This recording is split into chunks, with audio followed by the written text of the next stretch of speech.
इस पवित्र स्थान पर खड़े होकर मुझे बहुत शांति और शक्ति मिल रही है। ये बरगद का पेड़ बहुत प्राचीन है। देखो, शायद ही आप लोगों को पता होगा कि एक ऐसा पेड़ जो कि मौत को भी मात दे चुका है। मतलब इसे मारने के लिए, इसे नष्ट करने के लिए मुगल बादशाहों ने इसको पूरा कटवा दिया था भाई साहब। और इसके ऊपर जो लोहे की मोटी मोटी चादरें नहीं होती, वो ठुकवा दी थी कि भाई साहब ये निकल ही ना पाए, ये ऐसे ही निपट जाए, मतलब नष्ट हो जाए, पूरे हिंदुओं की ये आस्था निपट ही जाए। परंतु ऐसा चमत्कार हुआ कि भाई साहब वो जो लोहे की चादर थी उसको फाड़ता हुआ ये पेड़ निकल गया।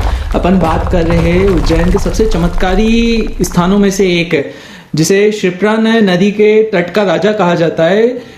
उज्जैन के वट वृक्ष अर्थात सिद्ध वट के बारे में प्राय है ना, इसे अर्धगया भी माना जाता है। कहा जाता है कि जिन पितरों की आत्मा को शांति नहीं मिल रही है, यदि उनका पिंडदान अपन यहाँ पे सिद्ध वट में करते हैं तो उनकी आत्मा को शांति भी मिल जाती है और वो मतलब मोक्ष की भी प्राप्त। देखो, इसे है ना उज्जैन का अक्षय वट भी कहा जाता है। पुराणों के अनुसार इसकी जो उत्पत्ति थी स्वयं माता पार्वती के द्वारा की गई थी। और जो भगवान कार्तिकेय जी है, जिसे साउथ में अयप्पा स्वामी भी कहा जाता है, उनका जो मुंडन संस्कार है वो भी इस पेड़ के नीचे करा गया था।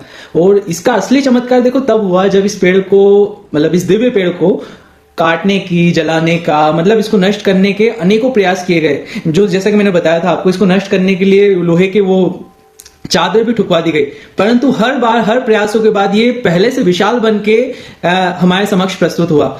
ये पेड़ इतना दिव्य है, अभी तक आप इसकी जड़ें कहां तक फैली हुई है इसका अंदाजा शायद ही कोई देखो।